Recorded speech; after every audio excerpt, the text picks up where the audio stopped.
So, what if I told you the gods you've read about, the ones wielding lightning bolts and shaping worlds, actually stumble over love and regret, just like the rest of us?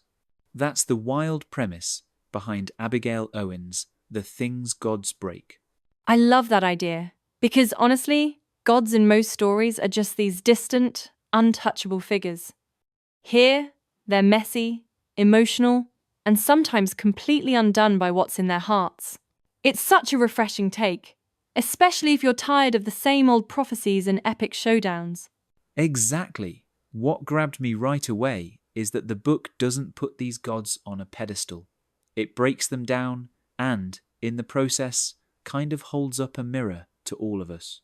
Suddenly, immortals aren't immune to heartbreak or regret. They're just as haunted as anyone else. And the way Owen writes it, you really feel their vulnerabilities. She's known for this style, where she blends big fantasy elements with that raw, emotional core. It's not just about magic and mythology, it's about what happens to all of us when love and power collide.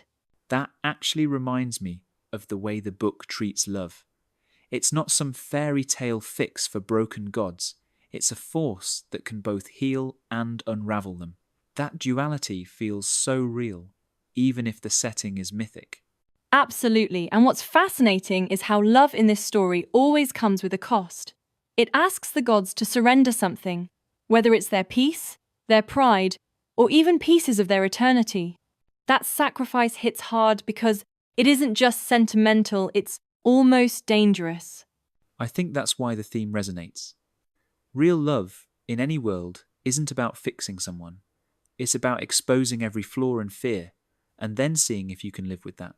The divine setting just makes that truth louder. Yeah, and even though the stakes are cosmic, the emotional cost feels intimate.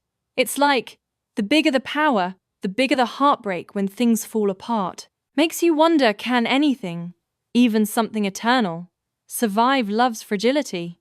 Funny you mention heartbreak, because the book is relentless about showing that power is more of a burden than a blessing. The gods' choices aren't just personal. They ripple out and remake entire worlds, for better or worse. What surprised me most is how it flips the usual fantasy script. Strength here isn't freedom, it's responsibility, and sometimes it's suffocating. Every time one of these gods acts out of jealousy or desperation, there's fallout that can't be undone. Totally. It made me think about how, even in our lives, holding any kind of power over someone's feelings, their trust means you have to reckon with the consequences. There's no escape hatch, not for mortals or gods. And the story really asks us to look inwards. How do we use the power we have?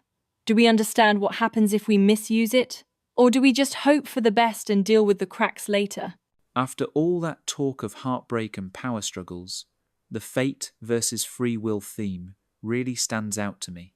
These gods seem trapped by destiny, but what they crave most is the freedom to choose, even when those choices are destructive. I've had something like that happen too, not cosmic, obviously, but that feeling of being caught between what you're expected to do and what you actually want. The story nails that tension. True freedom is scary because you can't blame fate for what happens next. Right, and that's what makes the book so philosophical.